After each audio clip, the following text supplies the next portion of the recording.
Novamente, boa noite a todos. Eu inicio dizendo que, embora nós tenhamos, aparentemente, alguns temas que poderiam estar soltos, nós vamos ver que eles estão todos costurados até o término desse nosso encontro. Nós vamos tratar hoje e saber o que é e para que serve, evidente, né? Pranayama, Tattvas, a yoga do globo azul e a yoga dos 5 elementos. Para começar, é bem interessante que nós busquemos reflexões, que eu brinco, né? Reflexões iniciais são muito importantes para até nós nos enquadrarmos naquilo que estamos pretendendo trabalhar. Hoje, a maioria das pessoas só reclamam do mundo, da situação, do isolamento, etc., porque provavelmente não entenderam o papel de como as coisas ocorrem, qual é o nosso propósito dentro deste grande plano arquetipal, e provavelmente não estejam vivenciando toda a potencialidade que carregamos desde nascer. Também eu acredito que a maioria queira até sair dessa zona de conforto, dar uma guinada na vida e entender os mistérios universais. Quando essa inquietação positiva, né, nos acolhe, nos abraça, eu costumo dizer, o importante é que nós sabemos que temos, sim, forma e fórmulas de nos sentirmos mais confortáveis para trilhar essa jornada, que é adentrar uma escola iniciática. Por quê?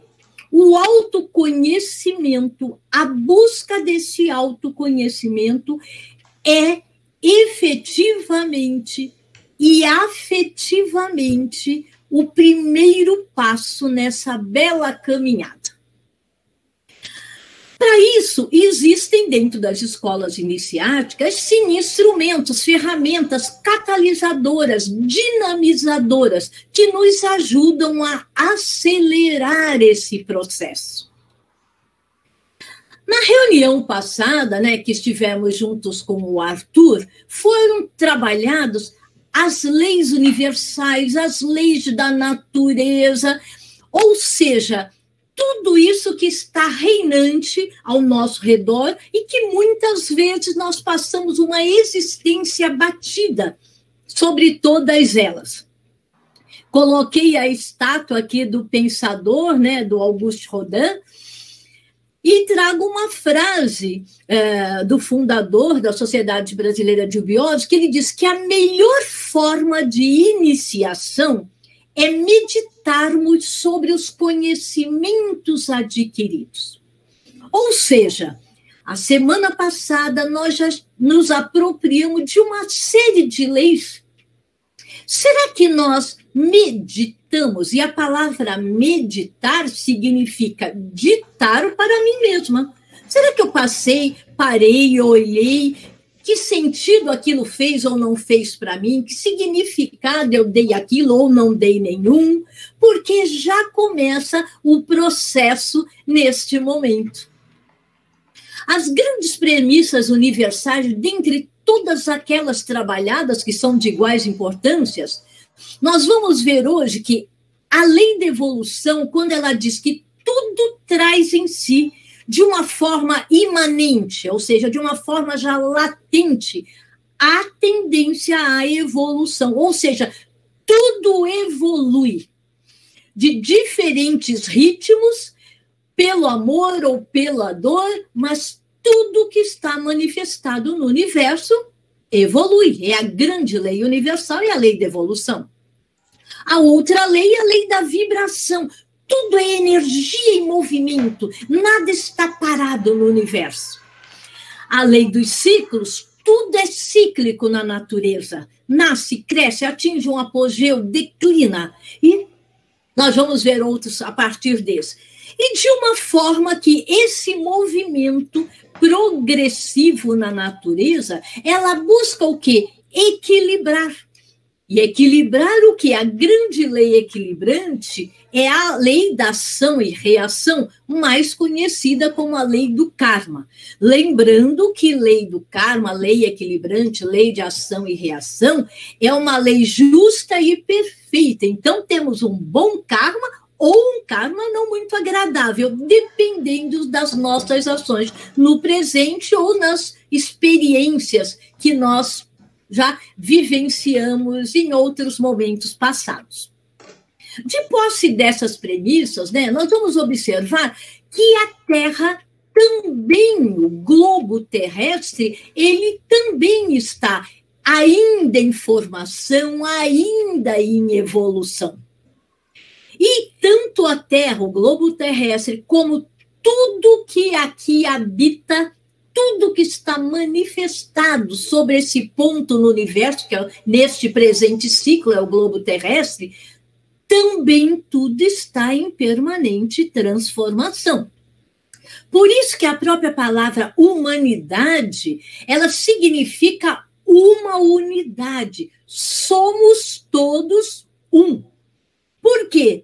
A unidade é esse todo apenas na diversidade. Lembrem que nas reuniões anteriores nós trouxemos o exemplo de um grande espelho que num determinado momento ele se parte em N caquinhos e nós somos um desses caquinhos. Tudo que está manifestado é um outro pedaço de caquinho, mas refletindo, porque é um espelho, continua refletindo a essência maior, o todo. Mas como que se processa a evolução, né? Também foi nos dito que nós deveríamos atentar para a expressão, ou para o número 137, que será trabalhado ao longo desse primeiro pré-nível peregrino. Mas, de uma forma bem rápida, o 1 sempre representa que nós somos unos em essência. Nós somos trinos na hora de manifestar, por isso que tem pai, mãe e filho, ou pai e Espírito Santo, dependendo da religião, e manhã, tarde, noite, e outros exemplos que a gente depois pode trazer.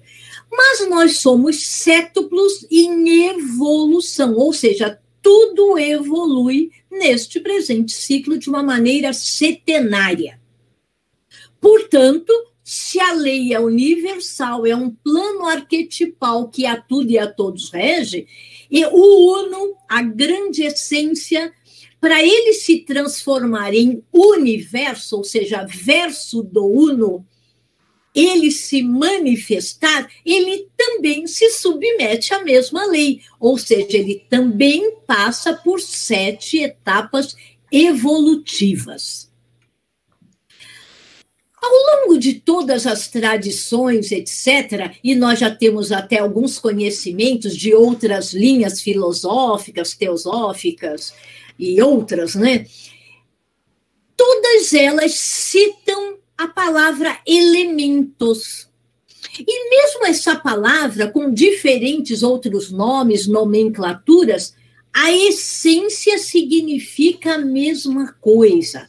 Ou seja, quando nós trouxermos a palavra elemento, nós estamos dizendo que é aquilo que está na base de tudo que existe manifestado. Então, elemento é aquilo que é a base, é aquilo que dá suporte a tudo que está manifestado. E nós conhecemos como terra, água, fogo, ar, e algumas tradições só param aí, nos 4 elementos. Agora, nas escolas iniciáticas, nós já temos um 5º elemento, que ele está em formação, mas já está presente, que é conhecido ou como a caixa ou como o éter. Ambas as nomenclaturas são corretas.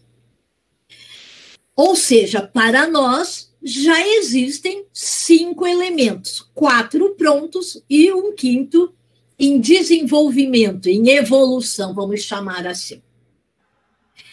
Mas por que elas todas só usam predominantemente os 4 elementos? porque estão em consonância com o compasso quaternário da Terra. Nós estamos num quarto momento. Quando nós falamos, né, a Bíblia, etc., fala, o mundo está sendo feito em 7 dias, ela ainda não terminou. Nós estamos no quarto, já começando a andar para o 5º dia da evolução total, né, da formação total. Então, o compasso, ele é quaternário. Por isso que nós temos os 4 pontos cardeais, norte, sul, leste, oeste. Nós temos as 4 estações do ano, né? Verão, outono, inverno, primavera. Nós temos 4 fases da lua. Nós temos as 4 fases da maré. Nós temos as 4 etapas da vida, nasce, cresce, evolui e declina. E assim nós vamos achar o 4 predominando em muitas coisas, porque é o compasso quaternário da Terra, nesse no qual nós estamos vivendo, habitando agora. E eu falei que já tem um 5º elemento em formação, em desenvolvimento, porque ele é resultante de um processo de transformação de tudo aquilo que vem antes. Se nós olharmos os próprios dedos das mãos, o único que não tem manifestado, já que tudo se manifesta ternariamente, por isso 3, né? Tudo tem falange, falanginha e falangeta, mas no dedão não tem. Ou seja, ainda está em formação. Ele seria uma analogia com esse 5º elemento, né?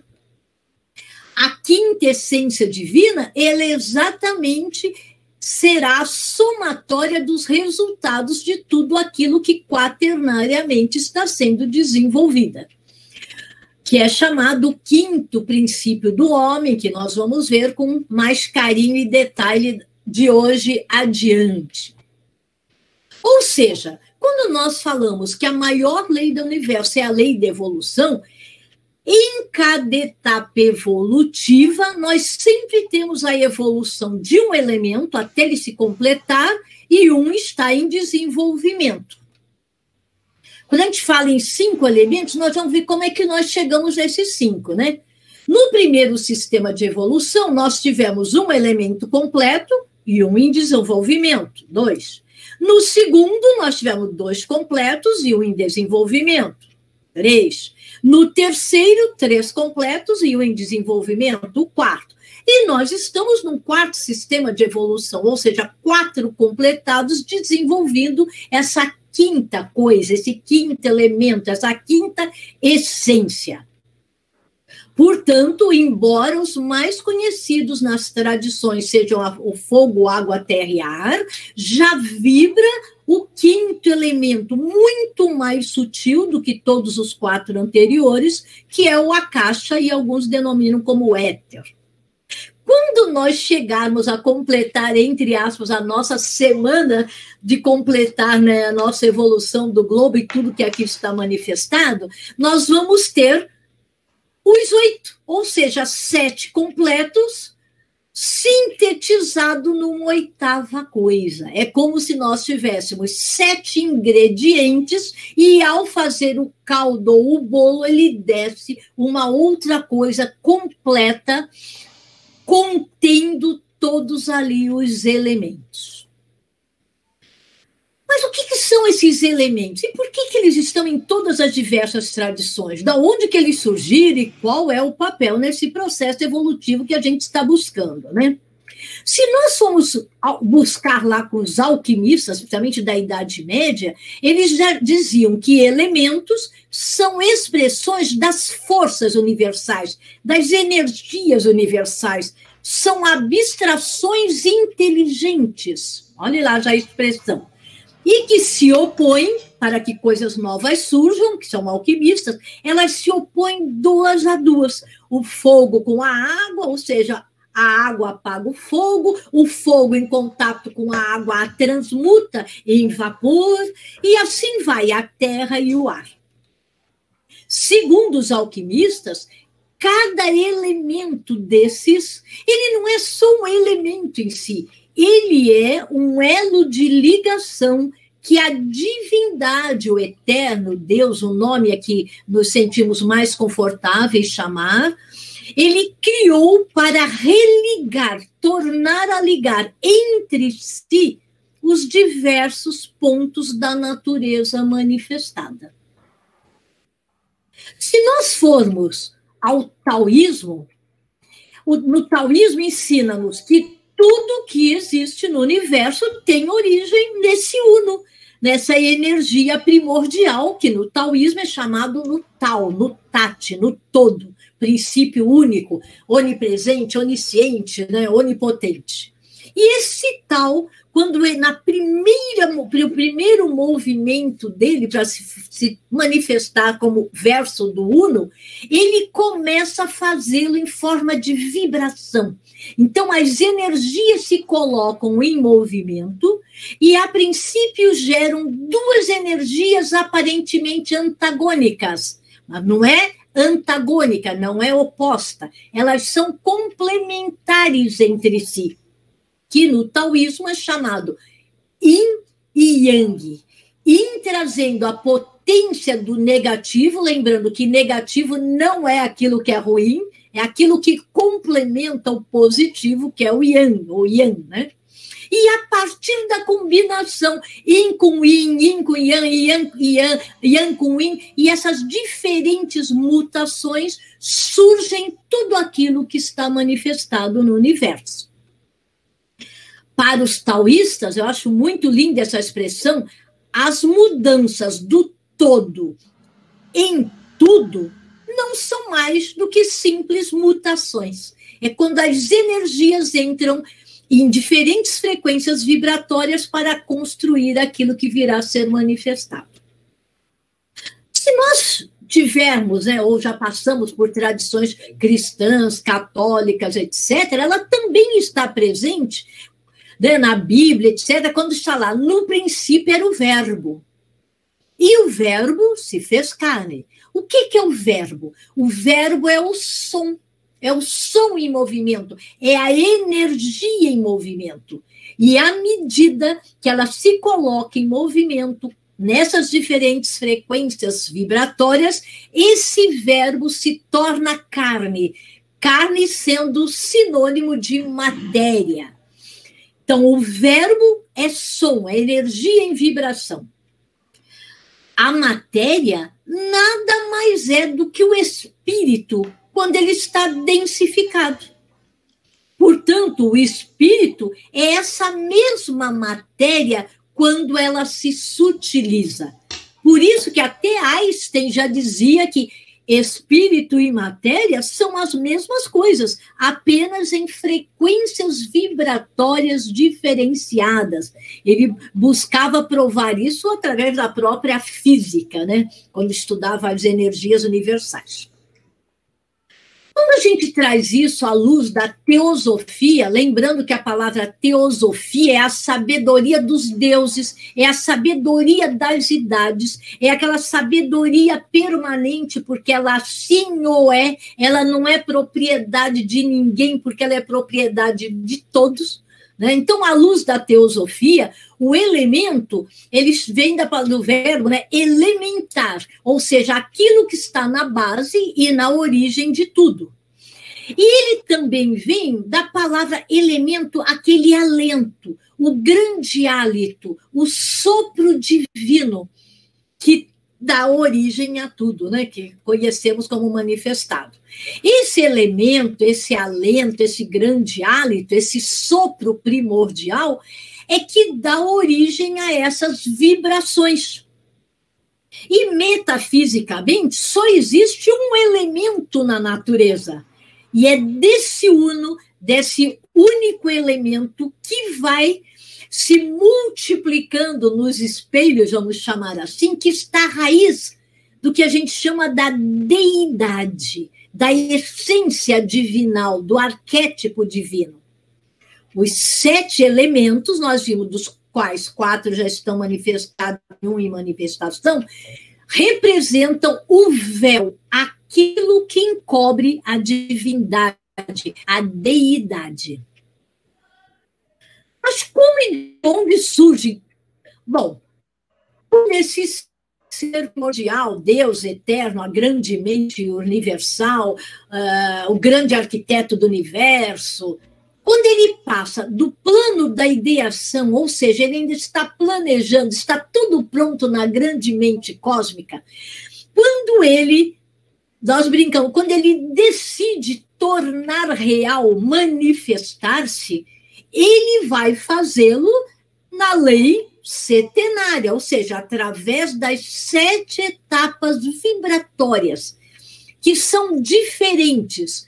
Por isso é que possibilita a diferenciação de tudo que existe manifestado. Os alquimistas antigos, eles diziam, precisamos ter cuidado ao desvelar, não é revelar. Revelar é guardar 2 vezes, né? É desvelar, tirar os véus. Ele dizia, nós temos que ter cuidado ao tirar os véus sobre isso. Porque se alguém detém, ele sabe, volta ao som primordial, tudo aquilo que está manifestado volta ao seio do eterno como energia una. Então, os alquimistas velavam, guardavam esses princípios da diferenciação através das frequências vibratórias.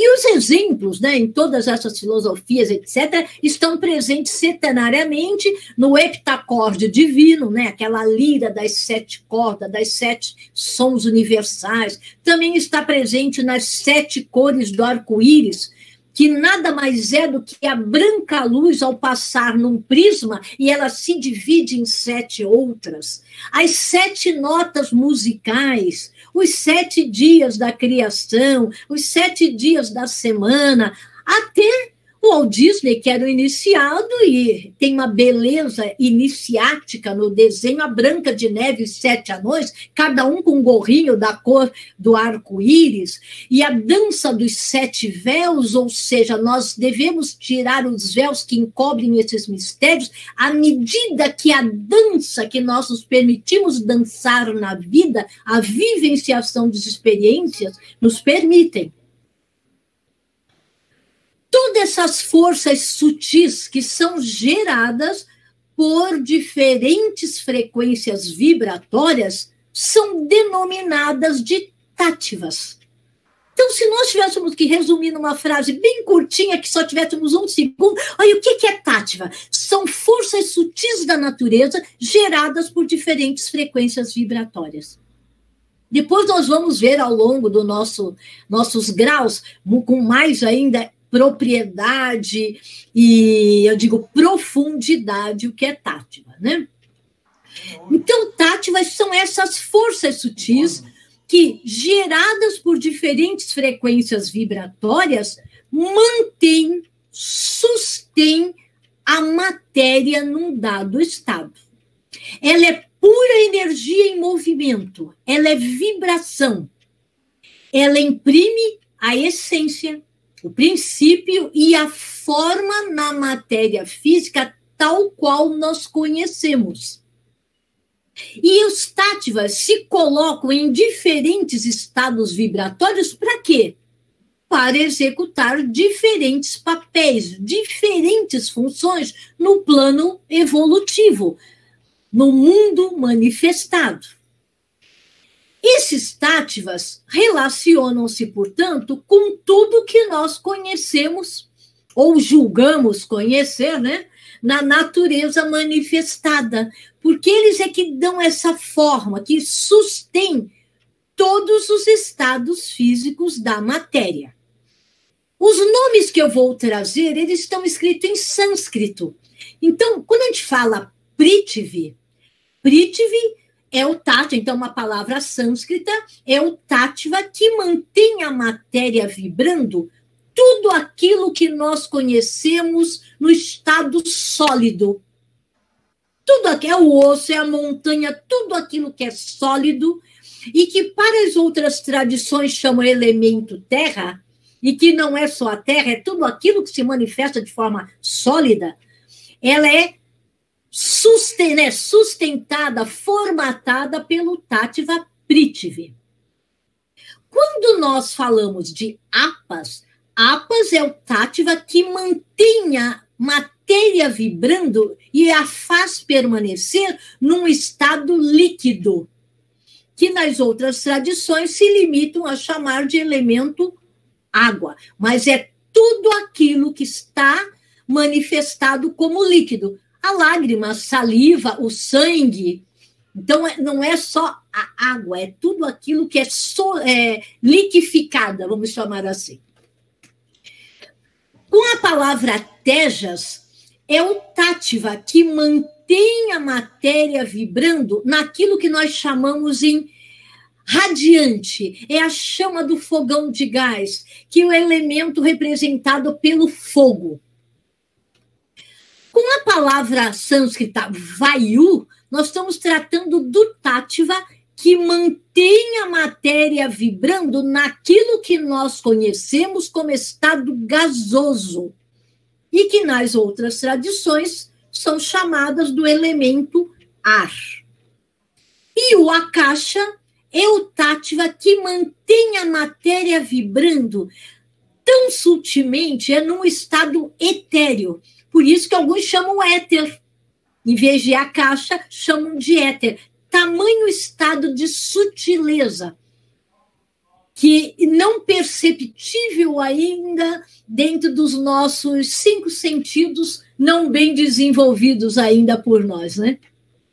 Então, Prithvi, Apas, Tejas, Vayu e Akashas são tátivas que mantêm as matérias vibrando nesses estados sólido, líquido, radiante, gasoso e etéreo. Ele que imprime a essência, aquilo que é, aquilo para o qual veio ser, qual é o propósito dele estar, é a forma que será impregnada na matéria física. E é ele, nesses diferentes estados vibratórios, que vão exercer papéis, e nós vamos ver muitos papéis nesse plano evolutivo. Cada tátiva desses 5 que nós citamos, eles estão relacionados a uma cor. Ao término, nós vamos ver qual é essa cor ligada a cada uma delas.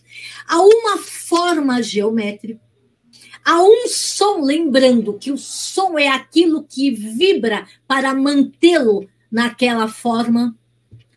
E cada um desses tátivas, eles atuam, cada um deles numa diferente região do nosso corpo, ativando um sentido. Ou seja, dando-nos a energia que vai ser responsável para nos manter saudáveis fisicamente. Por quê? É o corpo físico que depois faz a interligação, a interimpenetração com os demais veículos da constituição oculta do homem, que será objeto das próximas reuniões. Mas como que a gente conquista esses patamares superiores de consciência? Nós chegamos num dado momento da vida que a gente busca, de uma forma mais firme, aquelas clássicas respostas às perguntas que afloram, né? De onde eu vim, para onde eu vou, qual é o meu propósito? Não é possível que eu nasci aqui, na família pobre, para trabalhar, para pagar boleto. Tudo isso já nos propositadamente, quando surge a pergunta, quando ela aflora, é que a resposta também está gritando dentro de nós para também aflorar. E aí nós vamos ter que optar, aonde que eu vou buscar essas respostas, enquanto eu não as encontro dentro de mim? Nós temos 2 caminhos. A maioria da humanidade, ela fica na primeira, que a gente chama as escolas de conhecimento.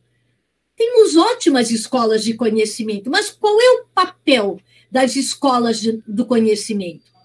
É dotar-nos de saberes, ou seja, nos desenvolver o nosso mental concreto, o nosso intelecto, para que a gente possa, com alguns exercícios, começar a trabalhar nossos aspectos emocionais.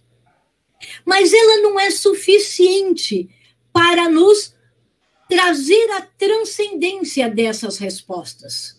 Que sempre que o mundo é mundo, a gente diz, desde que a sabedoria das idades, né, decidiu inicialmente velar, e agora nesse ciclo é exatamente de buscar abrir para aqueles que efetivamente estão a buscando, são as escolas iniciáticas, porque elas não ficam só no nível do saber, elas vão buscar nos trabalhar no nível do ser. Então, escolas iniciáticas, com os seus instrumentos, com as suas técnicas, que nós vamos ver algumas hoje, fazem com que nós possamos acelerar essa jornada evolutiva, com menos sofrimento, né? Ampliando de forma gradativa, processual, o nosso estado de consciência. Então, embora nós não devamos, né, abandonar a busca dos saberes, nós apenas temos que ter já o início de consciência que não é o suficiente para nos dar aquele peteleco para a transcendência. Algo mais precisamos buscar, adentrar para que essas respostas efetivamente aflorem de dentro para fora. E desde que o mundo é mundo, existem as escolas iniciáticas. No início eram chamadas de místicas, outras só escolas de mistérios.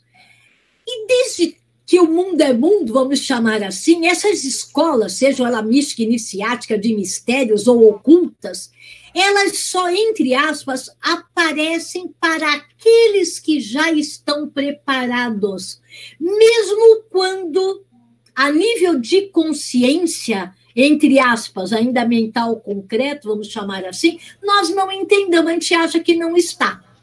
Mas quando o chamado vem, significa que não é a primeira vez que já adentramos esse caminho. Podemos ter ficado neles, ou saído deles e agora querendo voltar, não importa. Tudo tem a sua hora certa, está tudo sempre certo nesse caminho. Mas nós temos o livre-arbítrio de poder acelerar esse processo. E nós vemos isso no Egito, na Grécia, a escola pitagórica, todas elas escolas de mistérios ocultas, diferentes tradições, que a palavra religião já era, com muita clareza, era o local onde você deveria buscar a sua religação com o superior.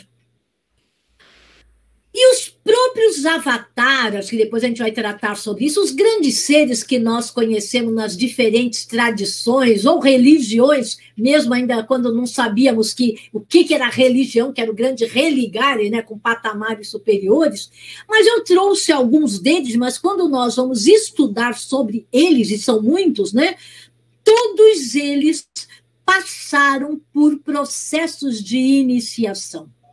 E aí a gente pergunta, mas eles já não são quem são?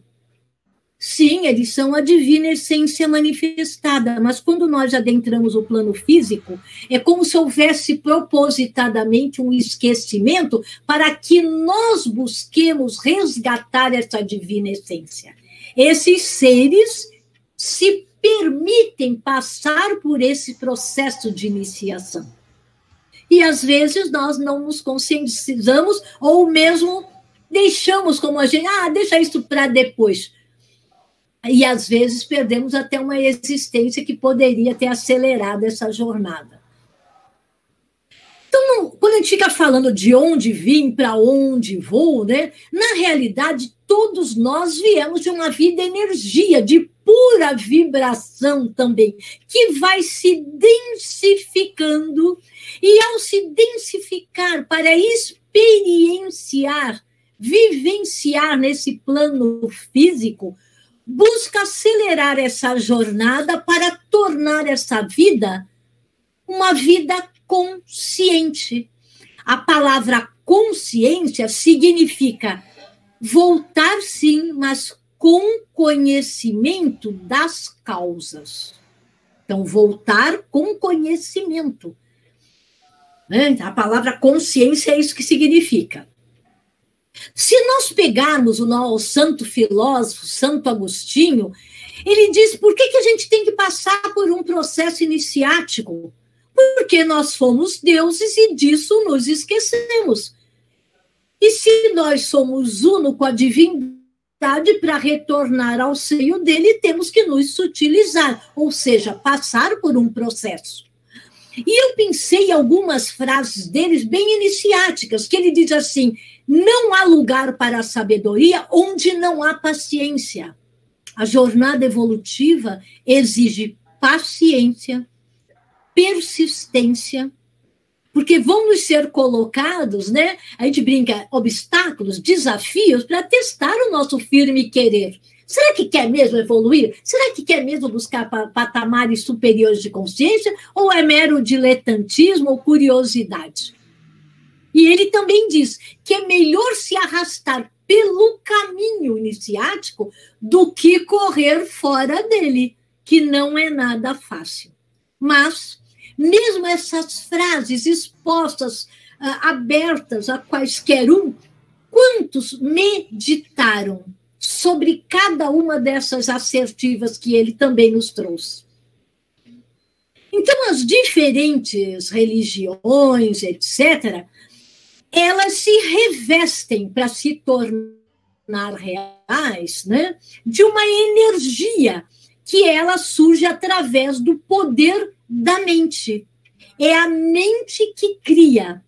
Nós ganhamos de presente, nós vamos estudar também isso depois, dois grandes presentes, que é a mente e a sexualidade. O ser humano cria com a mente, que é do verbo criar, por isso que aquele que crê, que acredita, faz acontecer. E a outra forma de gerar é, né, da sexualidade.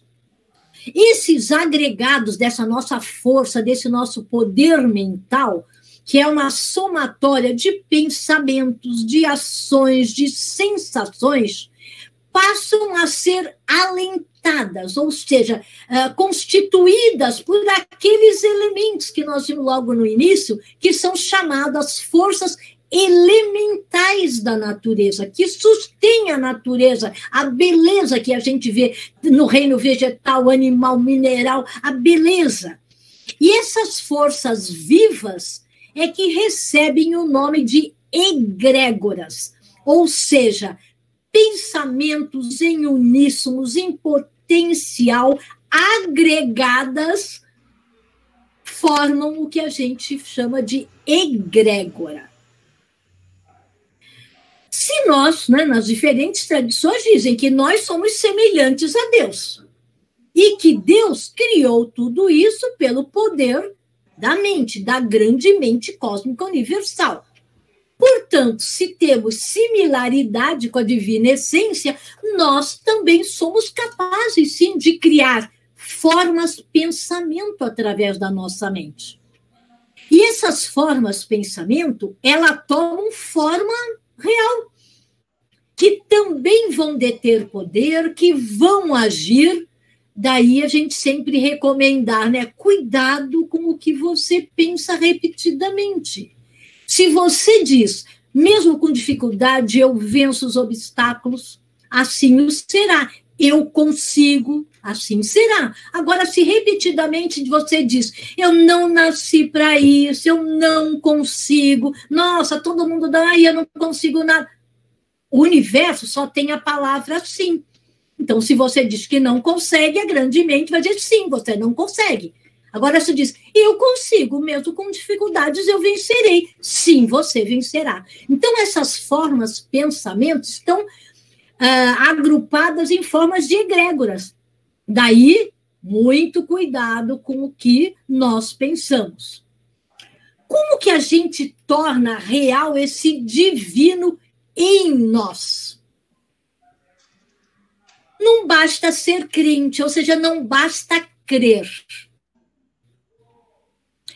Crer significa eu acredito, eu creio, mas eu não sei por quê, mas eu creio, eu acho que isso é verdade. O que nós buscamos uma escola de iniciação? Aquela fase da crença que é anterior, muito anterior, por isso que a gente chama sabedoria né, das idades. Por quê? É a sabedoria, aquilo que assim ou é, independente se ainda o compreendamos, que independente se ainda esse véu, essa deidade, nós ainda não conseguimos desvelar, tirar esses véus. Nas escolas iniciáticas, né? Quando nós mentalizamos, nós estamos criando com a mente, nós estamos dando vida, nós estamos plasmando. Por isso que quando nós estamos em meditação, yoga, etc., nós sempre procuramos mentalizar o bom, o bem, o belo, a paz universal, o amor universal, a justiça, a equanimidade, a prosperidade, a abundância do universo para todos. Então, quando nós mentalizamos, não é ficar desejando que assim o seja, não, nós começamos com a nossa mente a plasmar, porque tudo é vibração. Então, nós começamos a dar vida àquilo que nós queremos e podemos também vir a manifestar, como reflexo da divindade que assim o fez no plano para tornar as ideias, o plano da ideação no plano da realização, da manifestação. Então, quando eu falo eu creio, é diferente do quando nós afirmamos eu sei que assim é. Porque aquilo já passou pelo seu crivo interno, aquilo faz sentido. Ele chega a ser até uma palavra que eu não gosto muito de usar, mas muitos usam com frequência. Ah, isso é óbvio. Mas é óbvio para quem? A palavra óbvio a gente tem que ter cuidado. Quando nós vamos adentrando esses mistérios, nós, pelo esse filtro interno, nós vamos percebendo que assim o é. Esse é o grande propósito universal. Então, em toda escola de iniciação, e nós estamos falando da Sociedade Brasileira de Eubiose, né? Ou movimentos que sejam sérios e espiritualistas, nós estamos falando de escolas de saberes, estamos falando de escolas iniciáticas. Escolas iniciáticas não há como deixar para lá, não há como prescindir de prática, de mantras, de yogas, de meditações, de mentalizações. Mentalização, lembrando, criações mentais nossas, né? Por quê? Se eu me detenho só na escola dos saberes, eu posso saber muito, viu? Eu posso chegar a uma biblioteca mesmo. Mas se eu não for para o palco da vida, que a gente chama de teatro, vivenciar esses saberes, ou seja, colocar na prática diária, nós não vamos ter o equilíbrio entre mente e emoção. Porque na escola, entre aspas, escola não é escola só física, né? Naquilo que nos dá saberes, esses saberes é para que nós vivenciemos na prática, no palco, que é o teatro. Mas ele só complementa no triângulo equilátero, ele não se complementa somente nessa base. Não, ele precisa desse terceiro ponto para tornar real tudo isso, que é chamado em escola iniciática o templo, ou a conexão superior, o momento da religação, do religare. Aí sim, com esse triângulo equilátero, nos é possibilitado acelerar a compreensão de todos, né, esses saberes universais, que não eram para nós até então desvelados. As coisas começam a se encaixar, a se costurar, fazer sentido, nos propiciando, nos facilitando esse caminho para o alto, para o divino, ou como o chamemos.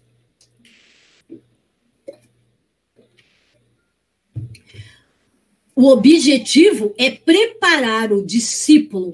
Nós preferimos a palavra discípulo do que aluno. A palavra aluno, vocês sabem, aluno é o sem luz. Não é que ela seja feia, porque o aluno, talvez, numa escola iniciática, é aquele que esteja até buscando a luz, né? Porque a palavra significa isso. ou seja, o objetivo é nos harmonizar, nos equilibrar o nosso veículo mente e emoção, ou psíquico-emocional, que ainda a gente às vezes nem trabalha bem, para facilitar o entendimento desses conhecimentos que são transcendentais e vivenciar esses divinos saberes. Não é só ficar guardado entre nós. E servirmos de exemplos, porque as pessoas passam a admirar. Lembre-se que nós somos um caco do espelho. Admirar significa mirar-se através desse espelho. Então, olha a nossa responsabilidade, mesmo como caquinho, mas no caquinho está contido todo. Então, por quê? O que é yoga? Por que não prescinde da yoga? A yoga, a palavra yoga, ela também é sânscrita e significa união, ligação, harmonização da criatura humana com a sua própria natureza divina, e ela também tem o sentido de religação, do religar, e por isso que é a união, ligação. Mas religar o que com o que, né? Religar o eu humano com o eu divino. Então, a yoga é um instrumento facilitador dessa religação do eu humano com o eu divino. Krishna dizia, quando ele explicava para os seus discípulos o que é yoga, ele diz: yoga é voltar o que está fragmentado à sua origem.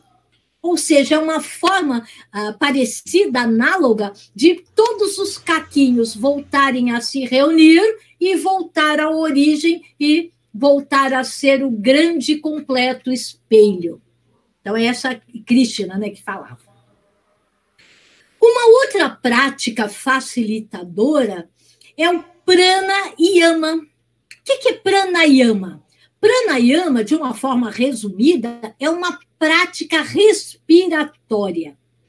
Porque a respiração é a primeira coisa que recebemos ao sair da mamãe. É o alento, é o hálito divino que nos habita no momento do nascimento e nos anima durante toda a permanência na vida física. Então, a prática do pranayama nos conduz a um estado de bem-estar físico e nos coloca em equilíbrio com os demais veículos que nos constituem. A palavra pranayama, você já deve ter ouvido falar muito de prana, né? Prana é energia vital, é aquilo que nos mantém vivos. Que para os chineses eles chamam de Qi ou Qi, e nós vamos ter uma reunião só sobre o corpo energético, o corpo de prânico, o corpo do Qi dos chineses ou do Ka dos egípcios. Por isso que eu não vou me alongar aqui, porque é ele que nos mantém ser vivente. Em resumo, seria isso. Enquanto nós somos seres viventes, eles estão conosco. Quando aquilo que em primeiro lugar veio, ele nos abandona, passamos a ser apenas temporariamente uma matéria que depois gradativamente vai se incorporar aos outros planos, né? Ele é sim o alento e o sopro divino. Como que a gente pratica no presente ciclo? Porque existem vários, os yogis, tem vários tipos de pranayama. Só que cada um deles é específico para o ciclo evolutivo. Nós estamos nesse quarto momento evolutivo. Então, eu não vou me ater às práticas respiratórias dos ciclos anteriores. Se eubiose é harmonia com as leis universais e da natureza, nós temos que praticá-las de forma harmônica. Então, como se pratica o pranayama? Sempre voltado para o norte. O norte magnético, aquele da bússola, porque o norte é o ponto doador do alento divino, da saúde, da energia vital. E ele até foi, eu digo que ele é mais facilitado nesse presente ciclo, porque ele já foi complicado, essas práticas de pranayama. No presente ciclo inspira-se e expira-se profundamente o ar, com as duas narinas, né? Simultaneamente, no compasso quaternário. Nós estamos falando buscar harmonia com as leis universais. Ou seja, em 4 tempos iguais. E como é que se dá isso? nós devemos fazê-lo uma vez por dia, repetindo 7 vezes. Então, eu gosto de levantar logo cedinho e já fazê-lo, né? Eu digo, já estou pronta para o dia. Como que ele é feito? Inspirar no meu 4 tempo, que pode ser diferente dos seus 4 tempos. Então, eu inspiro contando mentalmente meus 4 tempos, né? Inspiro profundamente, a mente vai dizendo 1, 2, 3, 4. Então, inspira-se profundamente, confortável, não vai puxar o ar e... Não, confortavelmente, 4 tempos. Mantém os pulmões cheios desse ar que foi inspirado. Mantém os pulmões cheios também por 4 tempos. 1, 2, 3, 4. Expira, ou seja, elimina o ar, aquele que não precisou, porque o pulmão cheio, aquilo que ele precisava para se nutrir, ele manteve. Então, expira-se em 4 tempos, aquilo que não mais precisamos, e mantemos os pulmões vazios por 4 tempos. Esvazia-se.